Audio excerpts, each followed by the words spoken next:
Hi guys, and welcome back to my channel. I'm Clara, and it's that time of year again for the Sephora VIB Rouge and VIB sale. So I did pick up a ton of stuff here and we're going to be unboxing it together.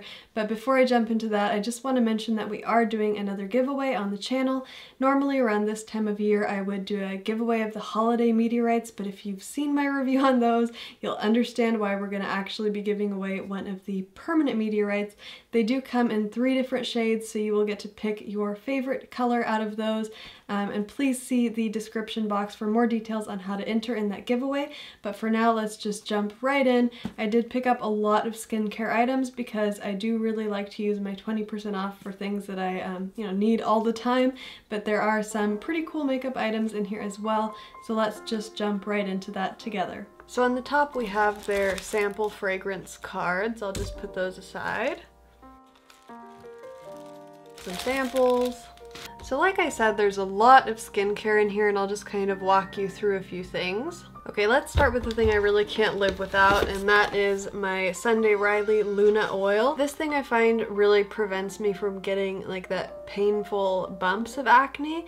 It doesn't stop all the breakouts, but it definitely helps because it kind of exfoliates the top layer of your skin. And then Good Genes is a lactic acid treatment. Again, it's kind of like a chemical exfoliator for your skin. I don't use this every day because if I use it every day, it does make my skin a little bit sensitive, but I find when I do use it, it really clears up my skin overnight. So these are actually the miniature sizes. You can get full sizes of both of these. And this set is $85. It says it's a $105 value.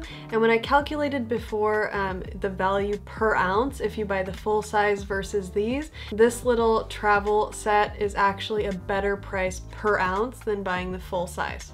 Next I have another exfoliator that I really love, and this is the Fresh Sugar Face Polish. It's a natural exfoliant with real strawberry seeds, and even though I do like my Exfoliate a lot, I just find that this one is super gentle on the skin and it really does the best job at exfoliating and making my face feel really smooth. And this is 4.4 ounces, so I'm sure we've all heard the hype about K-beauty products, which is Korean beauty if you're not in on it. And basically they're known for really excellent skincare. I did pick up the Pore refining kit, which is obviously for people with pores, but also oily skin, which is me. So this is from Laneige, and you see it comes with these cute little stickers, a multi-cleanser for all skin, a skin toner for combination to oily skin, a mini pore blur perfector for all skin, a mini pore water clay mask for all skin, and a water bank hydrating gel for all skin. I was expecting much smaller products in here since it's kind of like a sample size, but actually you do get quite a bit of product for your money, so I'm really happy with this. I'll try it out and let you guys know what I think. And I did pick up another product from Laneige, which I've heard is like a miracle product for dry lips, and that is the Lip Sleeping Mask. And it does have 20 grams of product in it. It actually comes with this little applicator too, which I didn't notice at first. It's kind of like a solid waxy balm, and to me it smells a little bit like watermelon, but it does say it has a berry complex in it. Let's segue into another lip product here, and that is the Bite Beauty Agave Kisses set. Like all Bite holiday sets, it comes in a metal tin. And inside we have a small size of the Agave lip mask, which I already use and love. We have a small size of the Agave lip balm and an Agave lip scrub.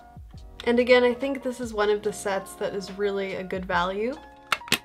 Alright, the Boscia Sake Hydrating and Brightening Essence is actually something that I have finished a full bottle of.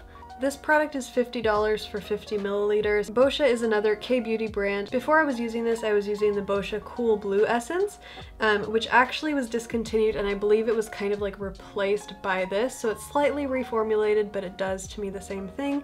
It just helps your moisturizers and skincare products really absorb into the skin much better. It has a twist-off lid and a dropper, which is nice. It has like a really kind of mild sake scent, and it does help reduce redness, and it's really kind to sensitive skin. So before we dive into the makeup, let's jump into the Deep Dive Glycolic Facial Cleanser. Both of these products are Jack Black, so this is actually a men's skincare brand. I bought these for my husband. I already have the Daily Facial Cleanser, which is actually a little bit too gentle for him, so I use the Daily Facial Cleanser from this brand, but this cleanser has glycolic acid in it, so it does give a little bit deeper clean. And I also picked up the Face Buff Energizing Scrub with vitamin C and mint. They mostly just smell herbal. I wouldn't say they smell particularly particularly manly, and I have read a lot of reviews of women who actually like to use the Jack Black skincare line because it is pretty kind to all skin types. There's one more Jack Black product, which technically I bought for my husband, but I am actually going to try this one out for myself because I've read a lot of women really like this product, and it's the Power Peel Multi-Acid Resurfacing Pads. So it says age control on it. It does have a trifecta of acids, so it has lactic acid, glycolic acid, and salicylic acid to help just kind of remove that dead top layer of skin and remove like texture, help keep your pores from clogging and things like that.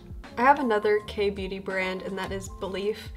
This is the True Cream Aqua Balm, which they also have a moisture balm for dry skin, but I picked up the Aqua Balm because it's a gel moisturizer for oily skin types like mine. Now, I did receive a sample of this a long time ago. I liked it, I finished it. This product is $38 for 50 milliliters, and it's kind of this cool light blue color.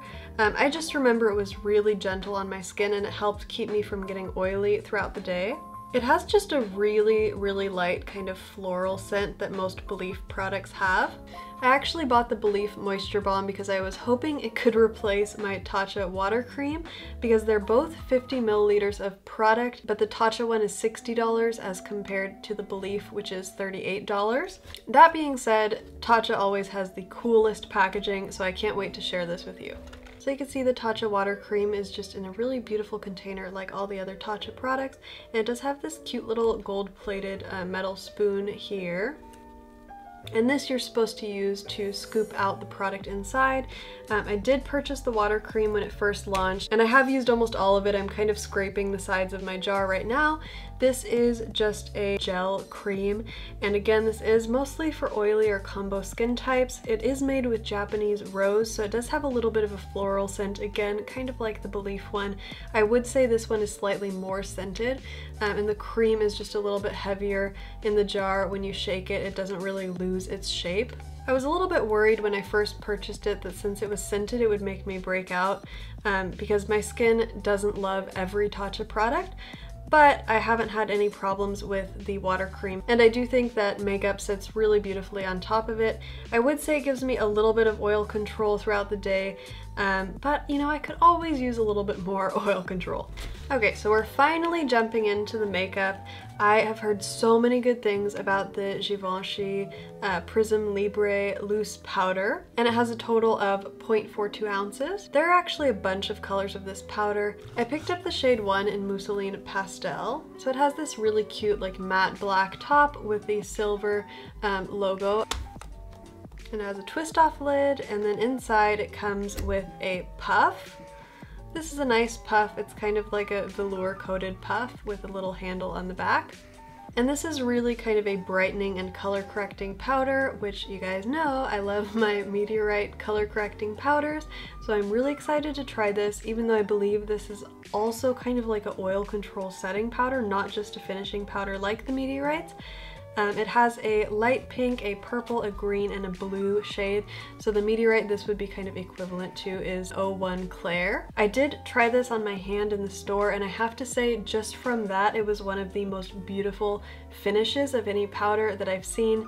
It didn't like settle into the fine lines and wrinkles on the back of my hand, so I'm looking forward to really good things, and I do think I'll be doing a full review of this product. So we have a lot of eye products in the bottom of the box, and first I want to say I was enticed by Toddy's review of the Tom Ford Eye Defining Pen. I have read it's a really long-lasting pen, so in that way I guess it's a good value.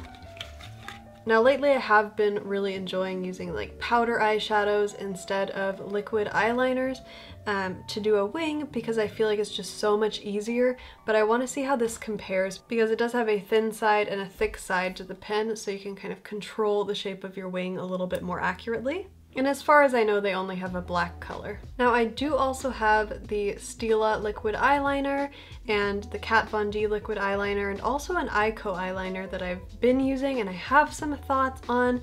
If you guys would like to see me do a comparison video between those pens and this one to see if it's worth it, I could totally do that for you. Just let me know in the comments down below.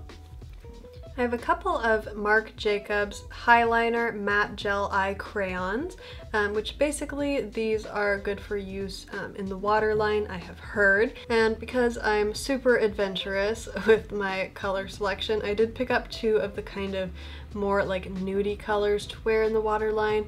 I picked up Pink of Me, which is their most nude colored matte highliner crayon, and it's just kind of a nude pink color. It's a little bit brightening in the waterline, and I think this would just go well with any number of looks, especially like the warmer toned looks and the more neutral looks. And for a long time I've been eyeing the shade Deja Blue, which is a powder blue color, and I think that this would look really good in the waterline, especially with cooler eye looks, and also I've just heard it's really, really brightening in general, so I'm hoping that these stay on the waterline and don't smudge. I will of course update you on those because I have the hardest time finding pins that don't walk around on my waterline. Next, if you have been watching any of my videos, you know that I love Natasha de Nona, and I will admit that I did go just a little bit crazy, and I've basically completed my Natasha de Nona eyeshadow collection, except for the 10 pan eyeshadow palette, which I'm not really super interested in. The obsession actually started with the purple blue palette, which I've been lusting over for a long time. How gorgeous is that? But I did end up actually picking up the green brown palette first because it had a lot of neutral colors, and I just thought I would get the most use out of that. I was kind of afraid of these like more blue colors over here, but after playing with the new Lila palette, I was like, gosh, I have to have these purples in here too. The main difference is the Lila palette has mostly like mid-tones and dark colored purples, and this has more like mid-range and light color like purples and taupes, if you're wondering. And then of course it has the blues as well. One of my favorite shades in this palette, you can also buy any of these individually, is this shade here, and that's Calypso Blue. It's just such a cool duochrome. I'm really excited to play with these, you guys.